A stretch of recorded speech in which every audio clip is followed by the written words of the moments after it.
नमस्कार प्रिय दर्शकों, स्वागत है आपका हमारे चैनल गुंजन एस्ट्रो में। दोस्तों, कई व्यक्तियों के हाथों में उंगलियां जो होती हैं, उंगलियों के पोरों पर सीधी खड़ी रेखाएं होती हैं। तो इसका क्या मतलब होता है? वैसे तो इन्हें गुरु रेखाएं भी कहा जाता है, और कई व्यक्तियों के हाथों में उंगलियों पर आड़ी रेखाएं भी होती हैं, जिन्हें शुक्र की रेखाएं भी कहा जाता है। ये दोस्त, मित्र और शत्रु का विचार कराने वाली रेखा होती हैं। अतः ऐसी रेखाओं का उंगलियों के पोरों पर ध्यान से निरीक्षण करना चाहिए। तो यदि उंगलियों के पोरों पर खड़ी रेखाएं हो तो ऐसे व्यक्ति के दोस्त, मित्र होते हैं। यदि ऐसी रेखाओं का अभाव होगा, मतलब कि ऐसी रेखाएं नहीं होंगी, खड़ी रेखाएं, तो ऐसे व्यक्ति के मित्र नहीं होंगे तथा ऐसे व्यक्ति एकांत प्रिय होंगे, अकेले में समय व्यतीत करने वाले होंगे, या फिर ऐसे व्यक्ति का जीवन में मित्रों के सहयोग का अभाव रहेगा।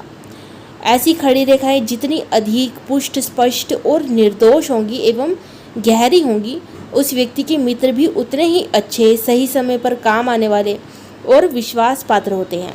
दूसरी ओर यदि यही रेखाएं अस्पष्ट, दुर्बल हों तो ऐसे व्यक्ति को मित्रों से कोई सहयोग नहीं मिलता, या फिर कम सहयोग मिलता है, अथवा मित्र समय पर काम ही नहीं आते, और यहाँ तक कि ऐसी स्थिति में मित्र धोखा दे जाते हैं या फिर विश्वासघात भी कर जाते हैं। यदि खड़ी रेखा पोरों से काट कर आगे बढ़ जाती हैं कुछ इस प्रकार से, तो उस व्यक्ति के मित्र उसको धोखा देने का जीवन में अवश्य प्रयत्न करते हैं। जितनी खड़ी रेखाएं होंगी उतनी संख्या में व्यक्ति के मित्र होते हैं।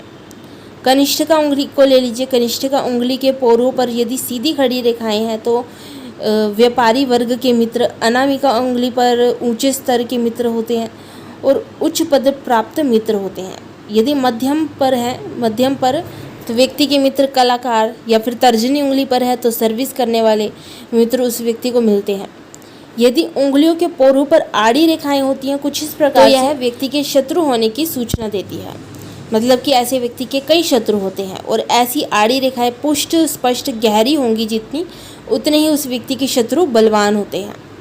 यदि यह रेखाएं दुर्बल और कमजोर है, अस्पष्ट, टूटी हुई सी हैं, तो शत्रु कमजोर होंगे, परंतु ऐसा व्यक्ति शत्रु पर प्रभावी होगा।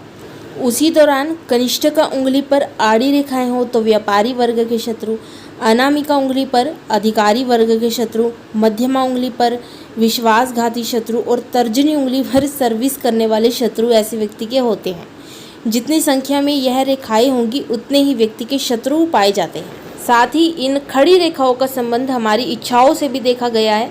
जितनी ये खड़ी रेखाएं होंगी उंगलियों पर, पोरों पर, उतनी ही जल्दी व्यक्ति की इच्छाएं भी पूरी होती भी देखी गई हैं। और साथ में ये जो आपका अंगूठा होता है, उसका ये जो पहला पोर जितना बड़ा होगा, उतनी ही व्यक्ति की विल पावर, जो उसकी इच्छा शक्ति है, उतनी ही ज़्यादा होगी। महत्वाकांक्षाएं भी उतनी अधिक होंगी। तो ये तो थी हस्तरेखाओं से संबंधित कुछ विशेष जानकारी। फिर मिलेंगे एक और नई वीडियो के साथ। तब तक के लिए जय श्री जगन्नाथ।